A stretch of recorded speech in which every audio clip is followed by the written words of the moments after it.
Assalamualaikum warahmatullahi wabarakatuh. Waalaikumsalam warahmatullahi wabarakatuh. Ila hadratin Nabi Mustafa Sayyidina Muhammadin sallallahu alaihi wasallam wa khususan Syekhina al-Mukarram muallifi hadzal kitab wa syarihihi radhiyallahu anhu.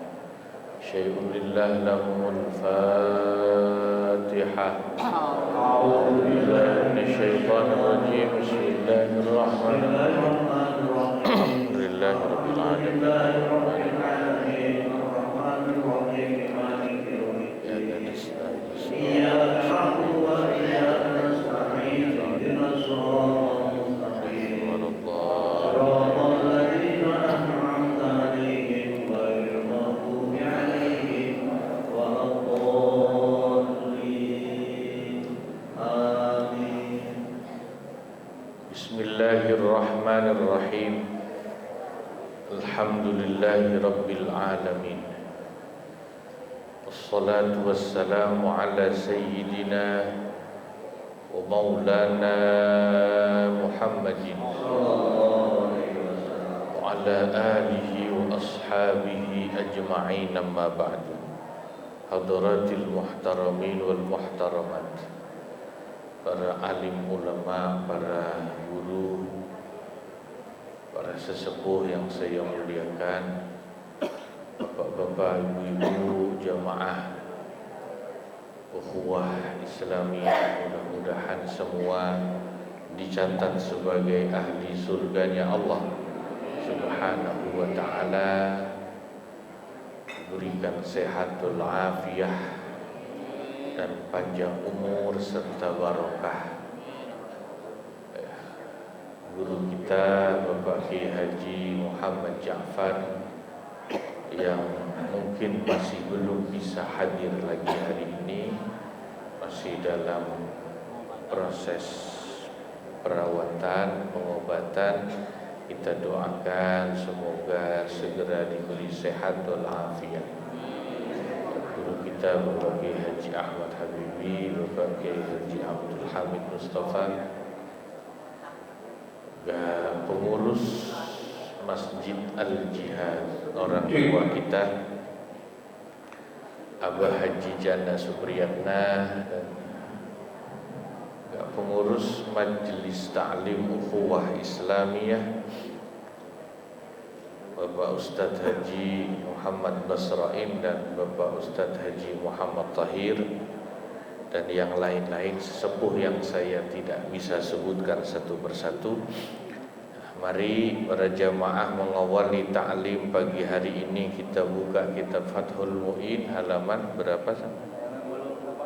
Halaman 80 Far'un ya. Bismillahirrahmanirrahim. Far'un, ada cabang pembahasan. Lau zuwijat min ghairi kuf'in bil ijbari, seandainya ada seorang perempuan dinikahkan dengan laki-laki yang tidak sekufu, tidak sebanding, nikahnya itu bil ijbari, melalui pemaksaan dari wali mujbir. Wali mujbir itu ayah kandung atau kakek kandung. Pokoknya main dipaksa kawin aja sama bapaknya, dikawinin. Au bil idnil mutlaqi anit taqyidi bi kuf'in au bi ghairi, atau nikahnya itu dengan izin mutlak dari si perempuan tanpa menjelaskan calon suaminya itu siapa, sekufu atau tidak sekufu. Lam yasihhat tazwiju li'adami ridhaha bihi, maka tidaklah sah mengawinkannya itu karena hakikatnya menikahkan perempuan dengan cara seperti itu tidak ada ridho dari si perempuan. Jadi maksudnya ini di perempuan tuh nikahin dipaksa atau enggak dipaksa, cuma enggak dikasih tahu siapa suaminya itu. Bapaknya cuma ngomong, neng bapak kawinin ya, nurut aja ya, iya pak. Enggak dikasih tahu siapa calon suaminya. Itu rajulun ghairu muayyan. Suaminya itu orang yang tidak diketahui atau tidak disebutkan sebelumnya, tidak diketahui oleh si perempuan. Ternyata begitu udah dinikahin, suaminya itu tidak sekufu, tidak sebanding, atau ya begitu udah dinikahin ternyata suaminya udah tua, duda, miskin lagi. Wah, itu nikahnya tidak sah pak, nikahnya tidak sah. Tapi fa'in azinat, jika si perempuan itu mengizinkan fi tazwijiha, untuk menikahkan dirinya biman dhannathu kuf'an, dengan laki-laki yang dia fikir itu sebanding, fabana khilafuhu, tapi ternyata kemudian laki-laki itu tidak sebanding, tidak sesuai ekspektasi, tapi dari awal sudah tahu, dikasih tahu, neng, nih kamu bapak mau nikahin sama si fulan bin fulan ya, laki-lakinya ini, orang sini namanya ini, umurnya ini sekian, kerjanya ini misalnya ya, udah dikasih tahu. Ya, berarti sudah tahu dong ya, hanya salah ekspektasi. Si perempuan nganggepnya nih kayaknya lumayan nih gitu ya, ngelihat tampangnya sih oke, lihat fotonya oke, kayaknya sih banyak duit. Ternyata begitu udah dinikahin ternyata miskin juga. Kalau begitu gimana? Sohan nikah, nikahnya tetap sah. Wala khiyarolaha, dan tidak ada hak khiyar bagi si perempuan. Hak khiyar, hak untuk meminta pembatalan nikah maksudnya. Litaksiriha bitarkil bahsi, sebab kesalahan bukan ada pada pihak laki-laki, tapi kesalahannya si perempuan itu sendiri. Kenapa perempuan itu sesudah dikasih tahu calon suaminya itu ini, kok tidak diteliti dulu, dia kerjanya apa, dia ya penghasilan pendidikannya apa. Cuman ngelihat tampangnya doang misalnya, wah kayaknya tampangnya oke, nggak taunya ya,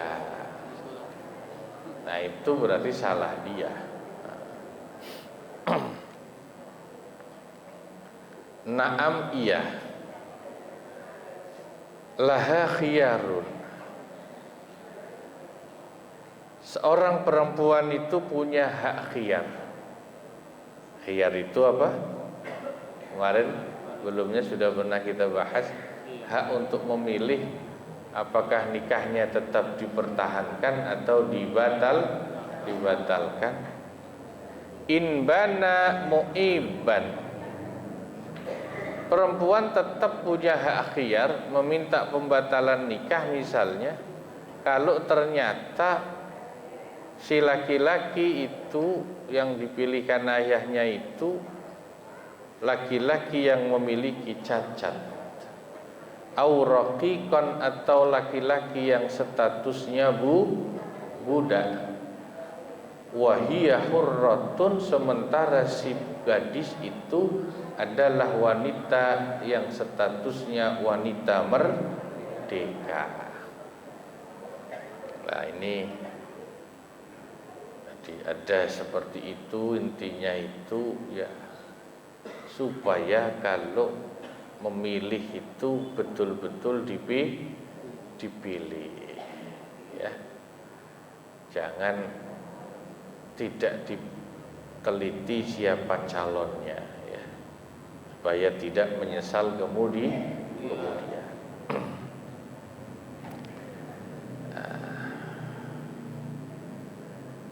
Tatimmatun, pungkasan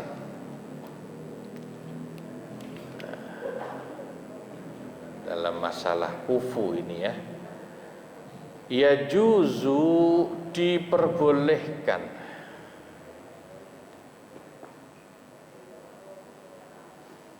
ya, yajuzu, diperbolehkan.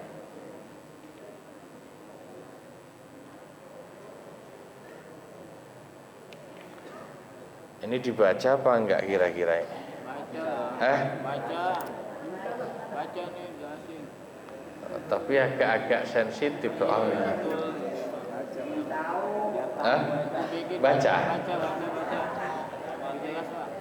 Ada yang bilang lewatin aja. Ini kalau bilang lewatin, saya lewatin. Ini enggak saya baca. Baca. Biar lebih jelas ya.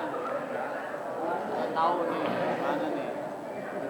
Tapi tulisannya begini. Yang pelajaran. Baca. Ya juzu, boleh hukumnya lizauji, bagi seorang suami, kullu tamattu'in minha, untuk bertamattu dari semua anggota badan istrinya. Tamattu itu ya senang-senang ya. Bimasi wa halqati duburiha, kecuali mulai lingkaran duburnya atau bagian duburnya. Kalau bagian dubur tidak boleh ya. Itu namanya liwat, dosa namanya ya. Haram, menggauli istri dari jalan belakang, dari dubur itu haram, liwat namanya ya, haram. Kencang lagi.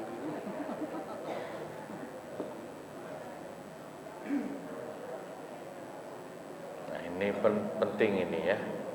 Nanti waduh Pak, pengantin baru, istrinya halangan lagi datang bu, pulang misalnya, istrinya lagi datang bu, pulang, mana masih pengantin baru, masih mau lagi nafsu suaminya, ini gimana ya?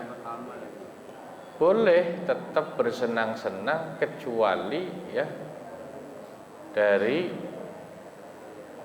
apa yang dilarang ya. Halangan itu tidak boleh, yang bagian dubur juga tidak boleh. Wah, tapi kayaknya kalau itu ya sudahlah, kalau sampean pusing mikirinnya karena masih muda, masih pengantin baru, langsung datang bu, pulang. Dah ikut Ustaz Thohir aja, ajak mancing biar hilang pusingnya gitu. Daripada nungguin istrinya apa namanya misalnya ya. Ustaz Thohir kan ya ahlinya mancing. Walau bimassi bidriha wa istimna'in biyadiha, termasuk yang boleh itu ya, mengecap bidrnya istri.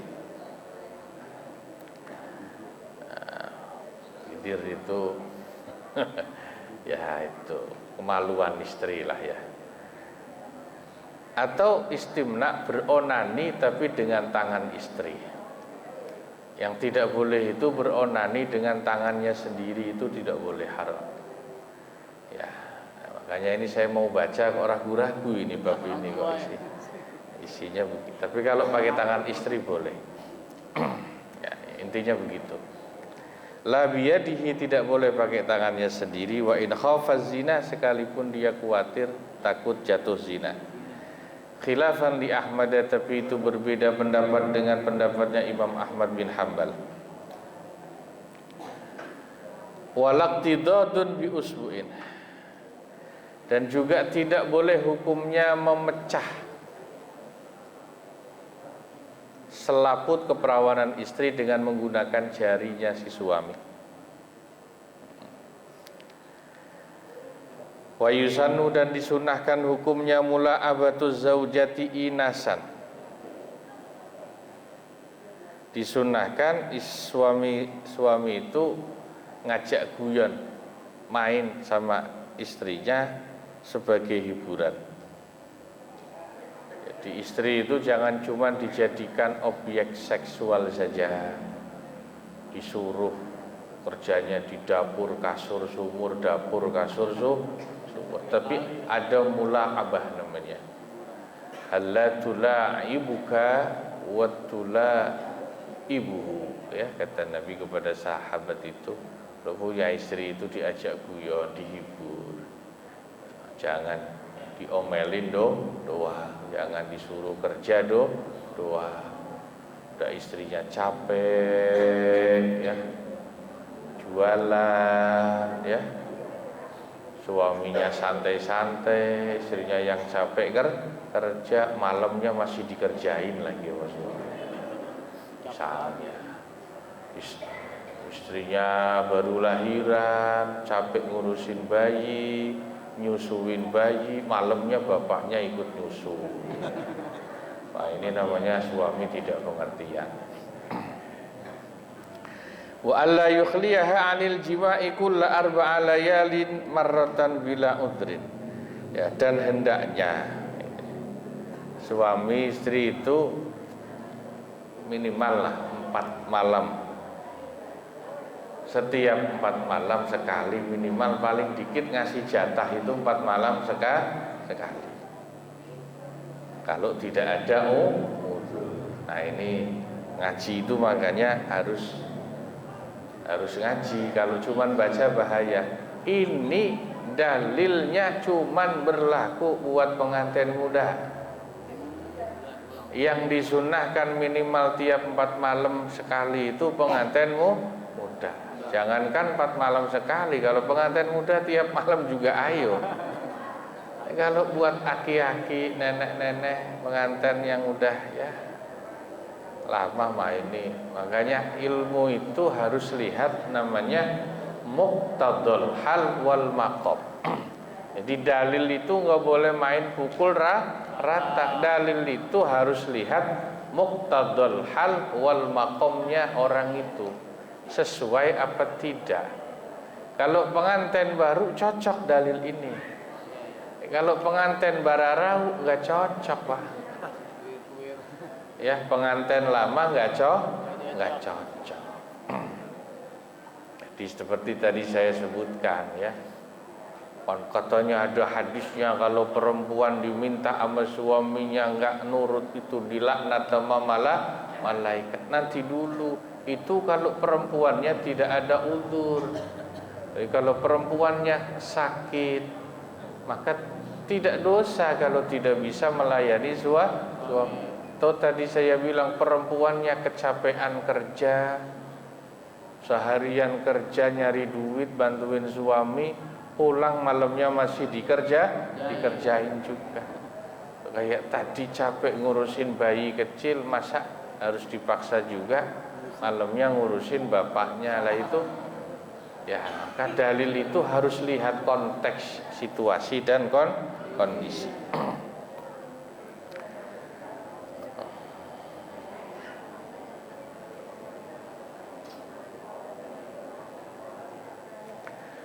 Wa ayyataharral jima'a waqtas sahari, dan hendaknya memilih waktu sahur untuk menggauli istri.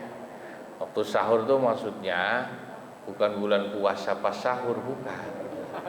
Nah, makanya harus ngaji.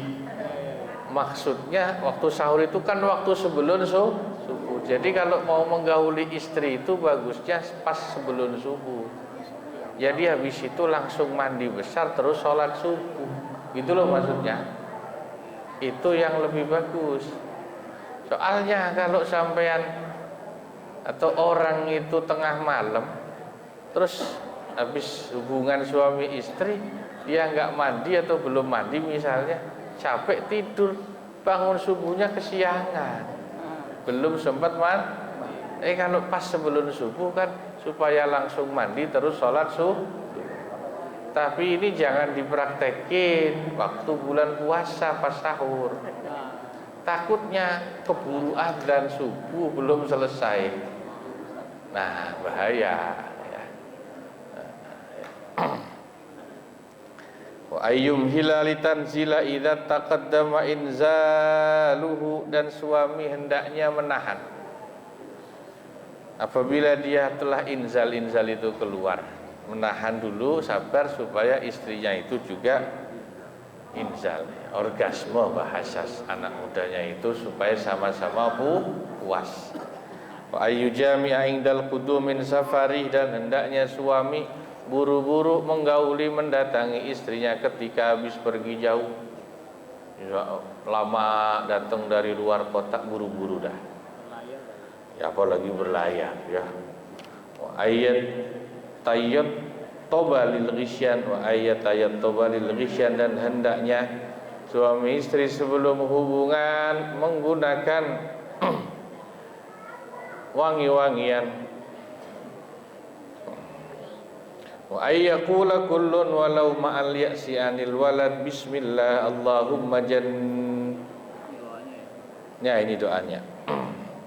Dan hendaknya suami istri baca doa sebelum hubungan, meskipun tidak mengharapkan punya anak karena misalnya KB atau yang lain, tapi tetap baca doa.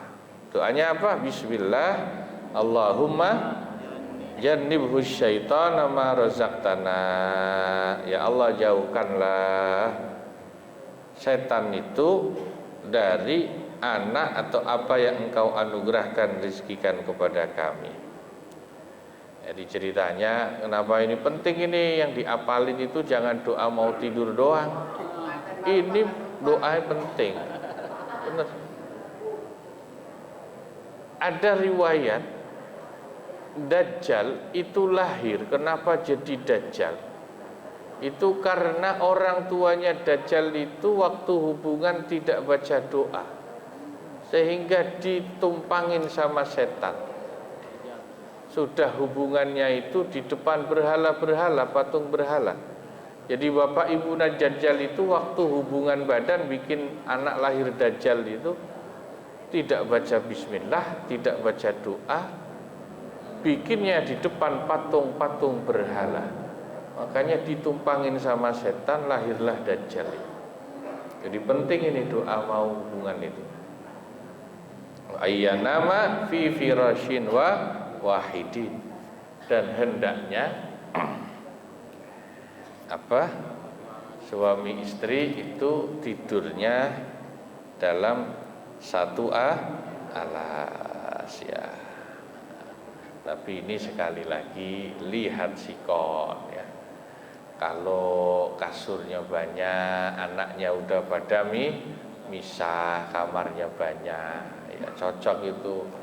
Ya namanya hidup itu kadang ngontrak kamarnya bareng ya gimana, ya sudah kalau itu mah pinter-pinternya orang tuanya kalau begitu.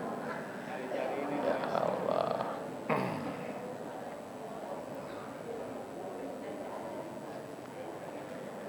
Ya. Wattaqawi, adapun hukum menggunakan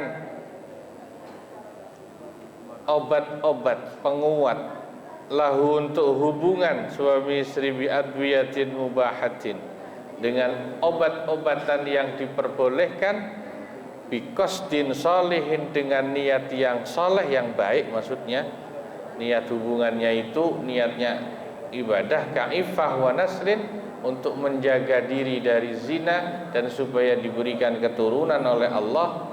Itu wasilatun limahbubin, menjadi sarana untuk sesuatu yang dicintai Allah. Falyakun mahbuban fima yadharu, maka hendaknya hal itu juga menjadi sesuatu yang disukai sebagaimana pendapat yang dizahirkan.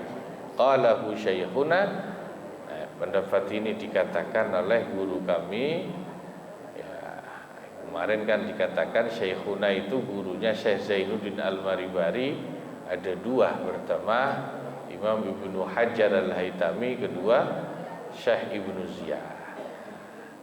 Dia kalau memang diperlukan, dia pakai obat-obatan yang dihalalkan ya untuk membantu hubungan suami istri itu bagus-bagus saja. bagus-bagus yang penting ya jangan sampai yang ada efek sampingnya. Nah itu. Hah? Kenapa? Kayak kopi. Oh. Bukan kadal Mesir bukan ya? Ada katanya ada kadal Mesir, ada apa lagi tuh? Ya. Tahu dah. Wallahu a'lam bishawab. Ilaihil marji'u wal ma'ab. Nah ini ngaji kita mudah-mudahan manfaat. Terima kasih. Assalamualaikum warahmatullahi wabarakatuh.